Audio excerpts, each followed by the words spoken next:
What's up, guys? My name's Dean, or as most of you know me, Twisty. This is the second game and the last game that we forgot to record the audio for. I'm going to say me, I mean me.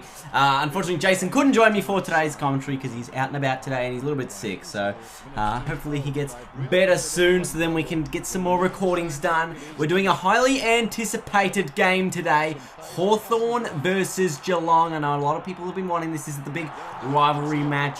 And we'll wait and see how it's going to pan out. This was probably one of our best games. I think Jason had a couple of controller issues as well at the start of this, but didn't really impact too much. As you know, I'm pretty lenient. As soon as someone gets like controller issue, we just sort it out between ourselves. But very, very big stuff going on in the AFL at the moment. Geelong are just on fire, aren't they? Like, my God, they just dispose of the Bulldogs very, very easily over the past weekend. But, yeah, definitely one of those ones. And a couple of missed chances early on from Jason. He's not normally known to miss some opportunities. And in this game in particular, he misses a fair amount of chances early. Look at this, 1 goal 4 to just the 1 goal straight already. Normally he's very particular about his entries inside 50. He's normally very good at hitting up a target, and he didn't do that at the start of this game. But very, very good stuff from Jason. He's, you know, once he hits that target inside 50, whereas, you know, I think I said this last time, I just bomb it in. And that generally works for me. So out of the middle, clearance, Cyril or Bruce or someone, and they can just line up and kick a goal. So that's generally how these things turn out. I'll bomb them, Jason doesn't, and somehow we get score reviews that end up with goals here, just out of the blue there. But the chances, Jason tries to balk me here. He's not good at it. He's not good at the balking. He will get there eventually.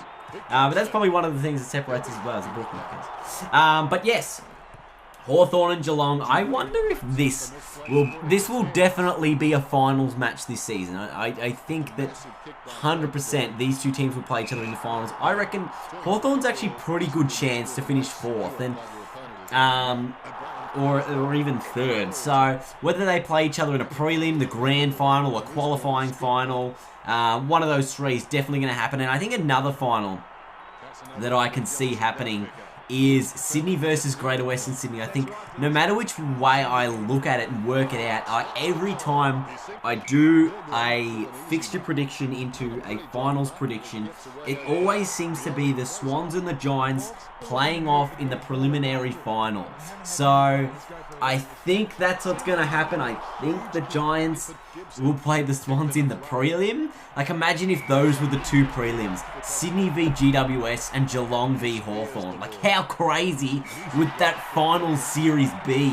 I mean, unbelievably good. I actually cannot wait for this final series because we've got 10 games to go, but we already know who's in the finals. And that's probably one of the unique things about this season is we have 8 really strong sides. While we're not so much worried about who's going to finish in the finals because, you know, that's generally what's up around round 20, 21, 22, 23 is sort of just which teams are trying to get the last couple of spots in the finals because they're the ones normally on the line.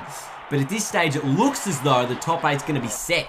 So for the next 10 games, it's going to be who can take their chance in that top 8 and sort of push themselves and elevate themselves above the other sides inside that top 8. I think that's going to be a really interesting one to see who does what, when, how, and why. I think that's just going to be crazy good to watch this final series. Normally, I sort of just I don't know. The last couple of final series have been weird for me because Richmond's been in them. And I mean, like, when I say been in them, I mean get out the first week. But it's a lot different when your side's playing in the finals compared to when they're not. Like, I remember a number of times where, you know, Richmond would be in round 23 and they need to win by 120 points to make the finals.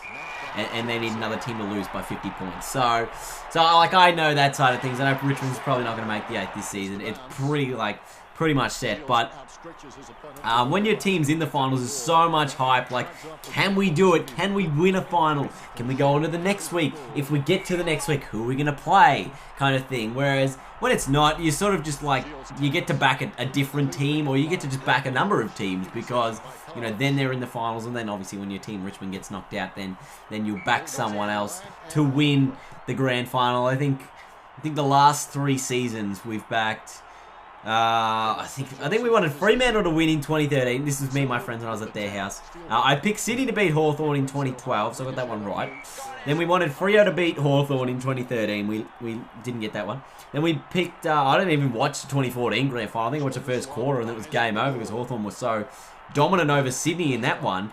And then the next one was the West Coast game where, you know, it was pretty dominant as well, and they ended up winning by 46 points. So, and we all wanted West Coast to win that one, which is crazy to think because, like, I don't understand. Like, why would we be going for a team that's... Now, this season, it's like I want Hawthorn to win. I want them to go 4 in a row because that would just be crazy. Like, no one does 4 in a row, especially when there's 18 teams in the competition. And that's why I think, you know, Hawthorn, they can still win the grand final easily because they've just been slaughtering the other sides coming in. But obviously this season's a lot different. Normally it's, you know, 2 or 3 teams at the top of the ladder and then you say, right, those are the 3 that can win it.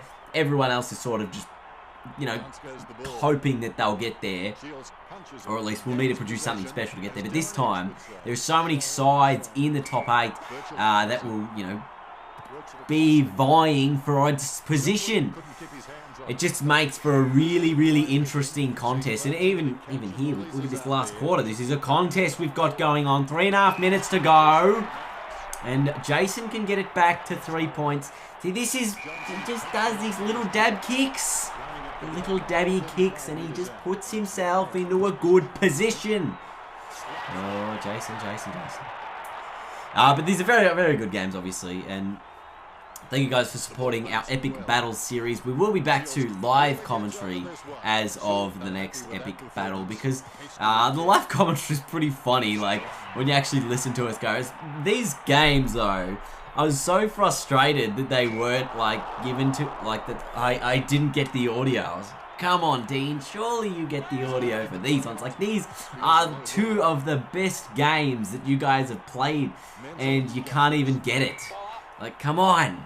I've got the whole last quarter here unedited because it's just such a contest. Like, every moment means something. Every drop mark, every play, this guy teleporting, coming in, Motlop snapping over the shoulder. Every moment is critical here.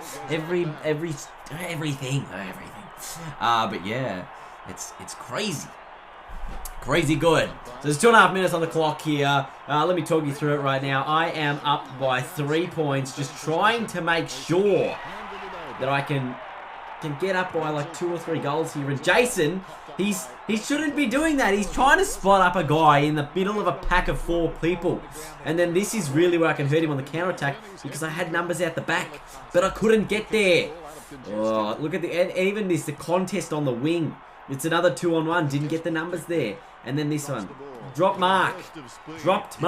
A kick 50 meters backwards. What are you doing? It's alright. It ends up with Jure. Now I play on. Why did I play on? 2 blokes diving for the ball. And it ends up with Geelong inside their 50. But James Frawley is there again. And now look, I'm out on the wing. Go. You're out. Come on, Dean. Get around it. Who's this? Shellmaggers? Yeah. And so this is what I was trying to do. I was trying to attack the open side of the wing. That was a kick through the corridor, which I honestly don't think I meant. And then Isaac Smith hammers it in the 50. Oh my gosh. This is really where it gets intense now. There's a minute 28 on the clock. Menzel goes inside 50 to Stevie J. Oh, Dean, what are you doing? Jason's going to hit the front. Surely he's going to hit the front here. Oh, he's got it. Geelong lead it by 3 points with a minute and 17 on the clock. Come on, Hawthorn. You've got to fix your shit now. Like this is game time, crunch time. Lewis! Oh, it's bent away. It has bent away. I honestly can't remember how this one finished. Get around him, Lonergan.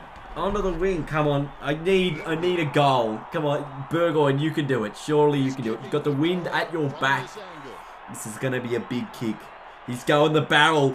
It's a long kick. The wind doesn't do anything. It's a behind. It's a 1-point Geelong lead. I think Jason won by 5 points last time, kicking a goal after the siren. Oh, and it's gone back. It's in Burgoyne's hands again. Can he kick a goal this time? No, it's gone the other side of the goals. Are you kidding me? Oh dear. And now I've just given up possession as well. Anyway, hope you guys enjoy the last 30 seconds of this contest. It is a cracker. I'll see you guys later. Leave a big thumbs up though, and I'll see you guys on Friday for another epic battle. McAvoy pumps the ball. That was a super play. Hawkins. Johnson. Big chance, but he's kicking from a bit of an angle. As they say in the classics, he's imparted the correct spin, and look at that torpedo. It's hit its target right between the goals. Huge leap, gains possession. Great hands. He's got the angle to contend with, but needs to make this kick count. He kicks it. What a goal. What a display of football. That was sensational. Oh, there's nothing in it. Oh, finally the ending of the movie. I'll move it to sit through. An incredible story by both clubs tonight, and this game is finished in a draw at 66. Johnson is our man of the match. Johnson consistently good.